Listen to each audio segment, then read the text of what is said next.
L'ECAF de Ziguinchor a l'honneur d'accueillir un atelier de restitution du haut niveau marquant la 68e session de commission sur le statut des femmes. Cet événement s'inscrit dans le cadre des 16 jours d'activisme contre les violences basées sur le genre. Aujourd'hui, nous sommes là, comme vous l'aviez dit, pour un atelier de restitution du rapport CSW68, qui est un rapport sur de la commission sur le statut de la femme qui s'est tenu à New York.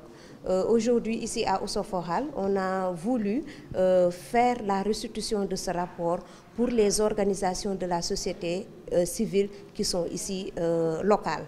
C'est pour non seulement promulguer et vulgariser ce rapport, mais aussi permettre à tout un chacun de savoir le contenu même de ce rapport. Aider les gens qui sont dans la lutte contre les violences basées sur le genre à vraiment manifester, mais aussi dans la synergie des actions, être tous ensemble pour la lutte contre les violences basées sur le genre. Cet atelier a permis de mettre en avant des statistiques préoccupantes concernant les violences faites aux femmes dans la région, soulignant ainsi l'urgence d'une mobilisation collective pour lutter contre cette problématique persistante. La situation est alarmante, je ne vais pas vous le cacher. Elle est alarmante parce que de janvier au 25 novembre 2024, lorsque nous avons fait le point, nous étions à 70 cas de violence faites aux femmes et aux filles.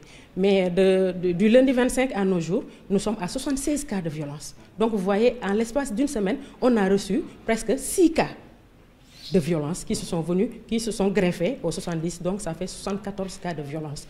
Pour les violences physiques, nous avons eu à recenser 37 violences. Pour les violences économiques, 17.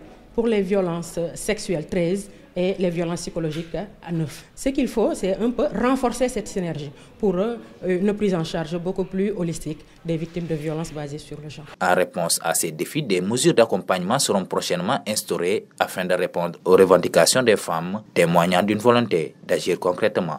En tant qu'agent du ministère de la Famille et des Solidarités, comme je l'ai si bien dit, donc à mon avis, je pense que c'est une belle initiative et c'est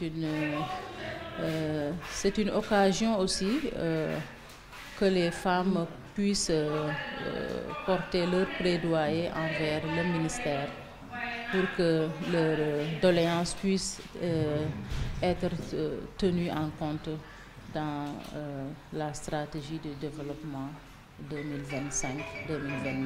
Comme je l'ai si bien dit dans la salle tout à l'heure, le ministère est dans la voie puisque récemment un projet,